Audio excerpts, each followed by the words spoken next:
Do you think we're live? Yeah, we're live. Okay, hi everyone, and this is me. So you haven't seen me for a while because I'm very camera shy. I kind of hide. I'm not very good in front of cameras, as you can probably see. I'm very nervous. Oh God, hide me now. And it's just part of my personality. You'll notice my eyes stay closed a lot of the time. It's literally just a nervous reaction, but I can seem to see even though my eyes are closed. So what am I doing here today? Well, as you can probably tell, I'm in my studio. Not much to it, I admit, that you guys can see. So I'm just going to be doing a random drawing today, and I'm using this pencil as a waggly tool. What's that? So today's little idea is just literally to do some random drawing. It's nothing special. It's just what I would call a cool down and warm up exercise. And the pencil that I'm going to be using today is a Faber-Castell Indigo Blue. And you can buy these open stock from most hobby craft places, or even online. I believe you can get these as singles. I'm also using a pencil sharpener, and I'll be sharpening the pencil upside down just so that I can really work with the wood. With Prismacolors, there's also often a problem with the wood breaking, but if you sharpen them upside down, it works with the grain, so it works a bit better. And big desk that covers stuff. Le Petit Weber. And if I can find it, Tombow Mono Eraser.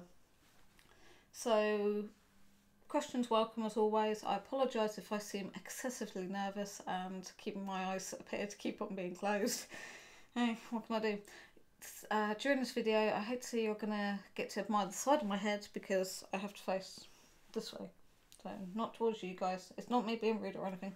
It's just that I have to face that way. Right, so, type of drawing that I'm going to do. God, this is weird. Sorry, this is weird. I shouldn't do this. Right. Okay, the type of drawing I'm going to do is really basic. So, in fact, should we have a go? Right. Let's see if I can get this right. So, my head is looking this way. My drawing is over that way. I'm going to try and draw looking into the camera. So, you could say this is going to be a little blind drawing test. And no, I can't see my computer screen from here.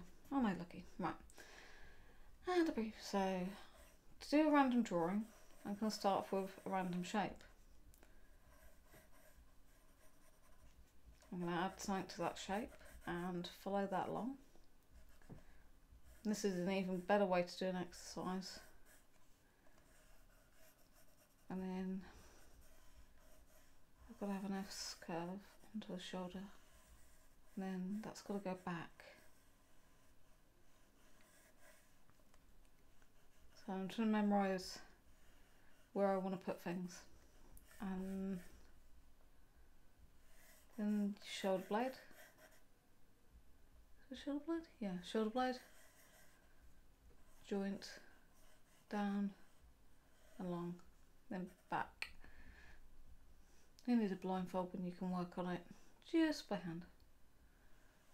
Then somewhere up here, some randomness, and let's get some randomness over here.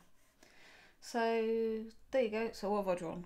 Oh, actually that's not bad considering I wasn't looking at the paper.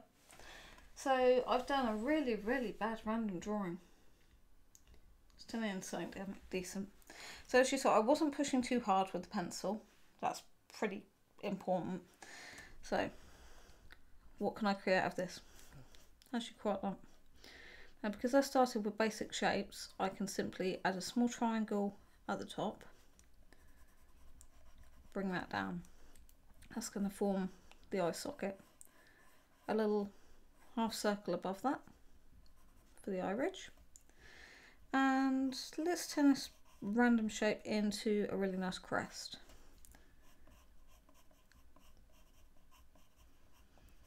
I love working in the blue pencil. I don't know why, it just feels comfortable. It feels soft, but yet strong enough to show, but not stark like black is. And add a little nose in there. So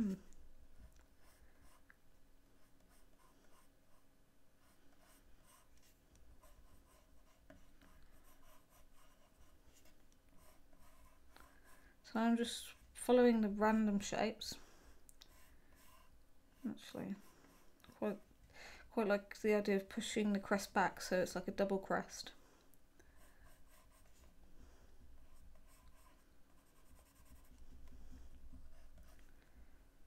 Nice thing about random drawing is you can take it as far as you like.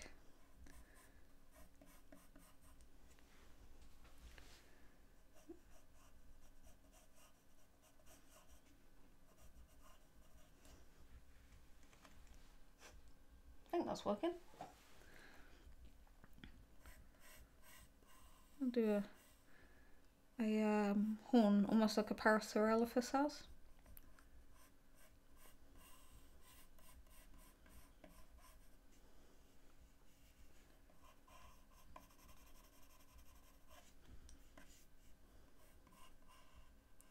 I'll bring that bit up there.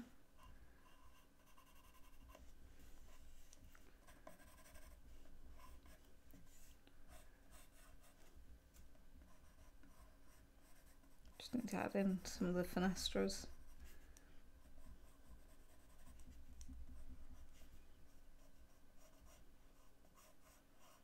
A little jugal spine. Oh, actually this bit could go that way.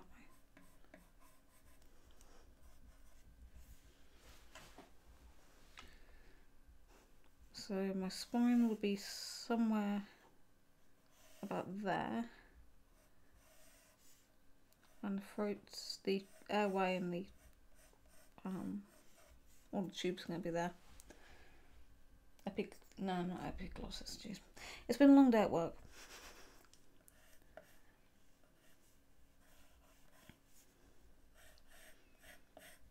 I can just push these bits, turn that into the muscle.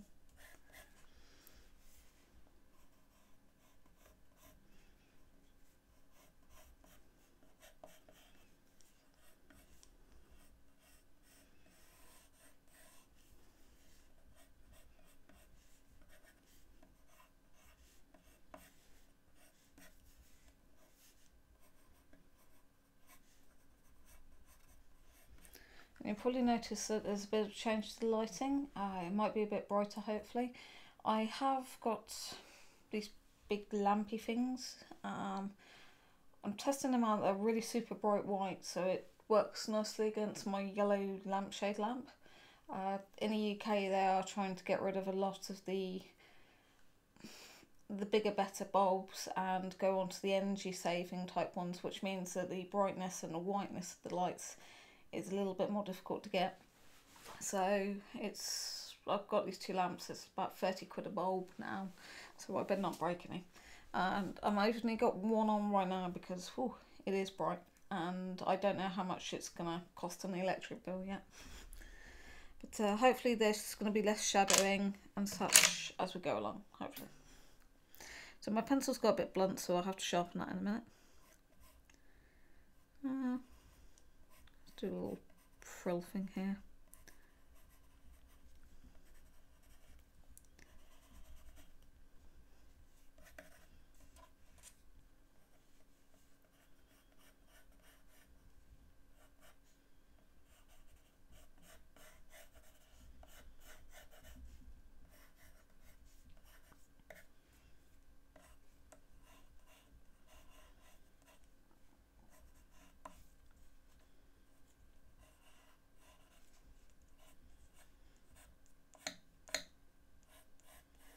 And then the rib cage would go up there, and there's a little pocket there where the muscle joins up. Right, sharpen the pencil.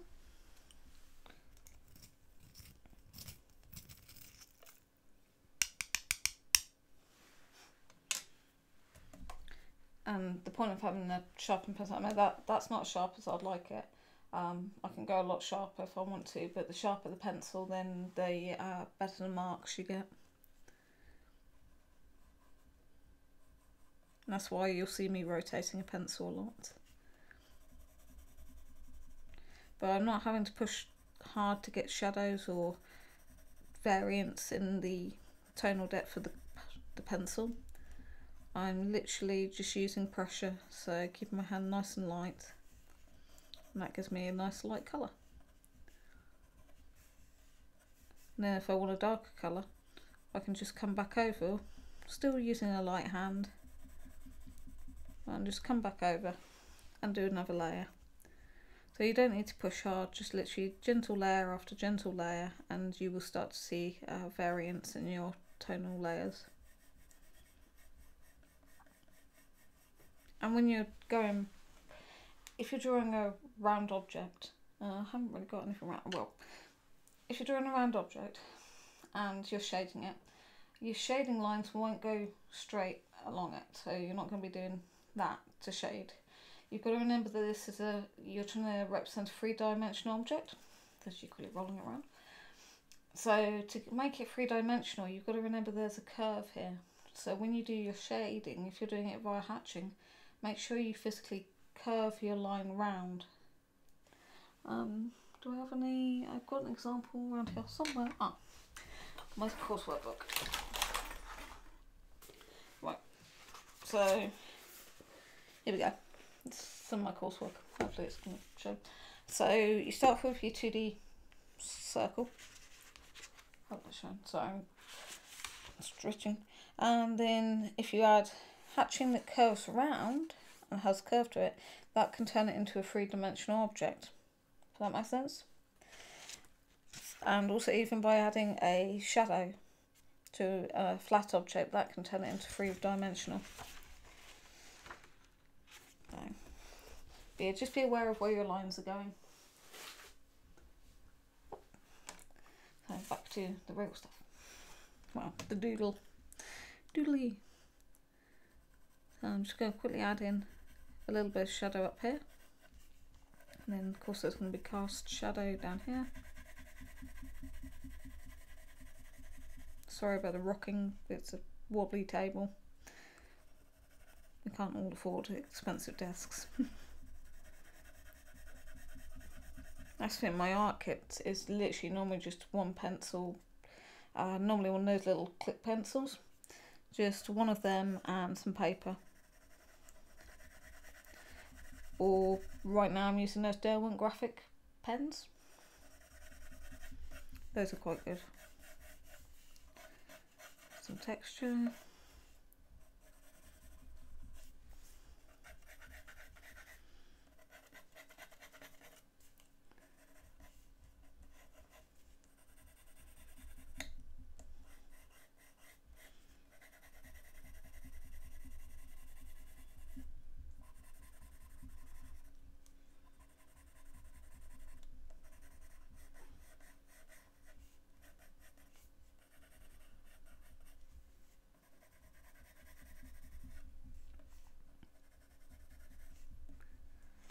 Let's sharpen up the pencil a bit more.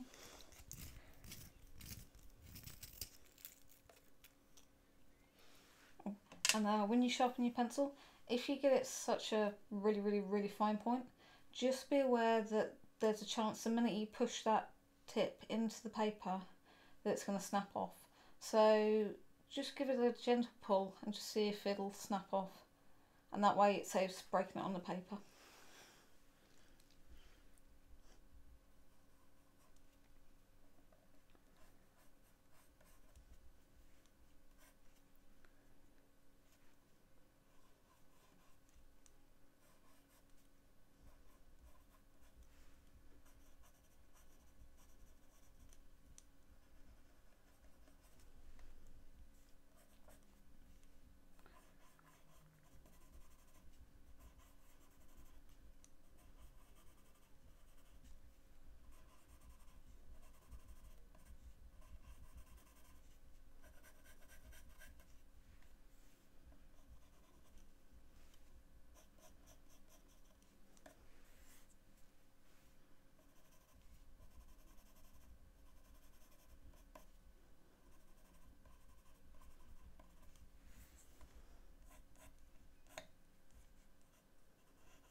so I reckon that'll do. In all honesty, I literally just wanted to pop in, test the cameras out, do a random sketch, and that's pretty much as random as I can get.